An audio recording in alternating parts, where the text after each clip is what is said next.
তার চেয়ে কানা মামা ভালো। বাংলার সরকারি স্কুলগুলোর অবস্থাও ঠিক তাই। স্থায়ী শিক্ষক নেই, তাই পার্শ্ব শিক্ষকরাই ভরসা।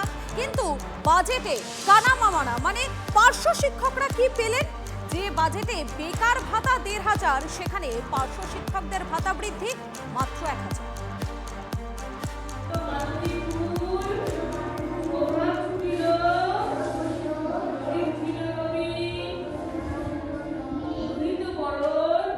বেতনটা কয়েকদিন পরে দিও, নাহলে এখন হাতে টাকা নেই তো এখন, কয়েকদিন পরেই দিব বলে দিও, মাস্টার মশাইকে বলে দিবে যে কয়েকদিন পরে দিবে বাবা।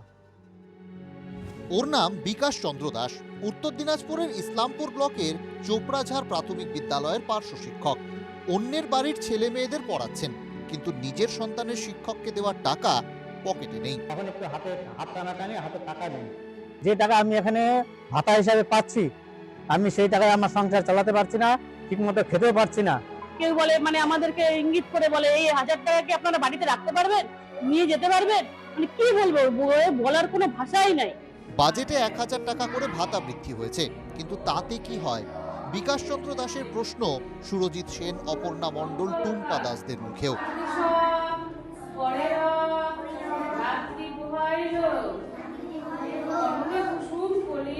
রোজ স্কুলে আসেন, একজন পূর্ণ শিক্ষকের মতোই ছাত্রছাত্রী পড়ান, কিন্তু সম্মান আর পেলেন কোথায়?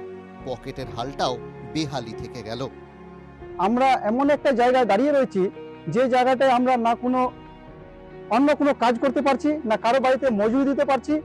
কারণ হচ্ছে, যদি কোনো জায়গায় একটা ন্যূনতম কাজ একটা করতে যায়, তাহলে বলবে তুমি তো টিচার, তাহলে তুমি এখানে কেন কাজ করতে আসছো? আমাদের অ্যাকাউন্টে এই বাড়তি টাকাটা না দিলেই ভালো।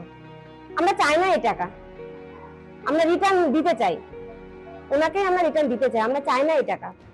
রাজ্যে পার্শ্ব শিক্ষক বা প্যারাটিচার কনসেপ্টটা অনেক দিন থেকেই আছে, কিন্তু কোনো আমলই ওদের হাল ফেরানোর চেষ্টা করেনি। বর্তমানে রাজ্যে পার্শ্ব শিক্ষক সংখ্যা প্রায় ৪০,০০০। একজন শিক্ষকের মতো সব কাজ করলেও স্থায়ী শিক্ষকের মতো সুবিধে পান না পার্শ্ব শিক্ষকরা। নেই পেনশন, অবসরের সময় মেলে এককালীন ৫ লক্ষ টাকা। প্রাথমিকে পার্শ্ব শিক্ষকদের নিয়ন্ত্রক জেলা প্রাথমিক শিক্ষা সংসদ। প্রাথমিকে তাদের বেতন ছিল ৯ থেকে ১১,০০০ টাকার মধ্যে। কিছু সংখ্যক মানুষকে ভাতাবাজি দিয়ে উনি ভাতা প্রকল্প চালু করে উনি ভেবেছেন প্রতিবার ভোট বৈতরণী পার করবেন। আপার প্রাইমারি পার্শ্ব শিক্ষক নিয়োগ হয়, তখন তাদের স্যালারি ছিল ২,০০০ টাকা বাম আমলে। সেখান থেকে মানবিক মুখ্যমন্ত্রী তাদেরকে কিন্তু রেখে দিয়েছে, এবং তারা এখন বর্তমানে ১৩,০০০ পেত, তাহলে ১,০০০ ভালো ১৪,০০০ টাকা পাবে। উত্তর দিনাজপুর শহর তৃণমূল সভাপতি বলছেন, মানবিক সরকার পার্শ্ব শিক্ষকদের ছাঁটাই না করে রেখে দিয়েছে। কিন্তু তিনি এটা কি জানেন? প্রাথমিক থেকে উচ্চ মাধ্যমিক বছরের পর বছর স্থায়ী শিক্ষক নিয়োগ না হওয়ায় এই পার্শ্ব শিক্ষকরাই সরকারি স্কুলের শিক্ষা ব্যবস্থাটাকে বাঁচিয়ে রেখেছেন। পার্শ্ব শিক্ষকরা দায় নয়, দায়িত্ব। এটা ভোটের বাজারে না বুঝলে আর কবে বুঝবে সরকার?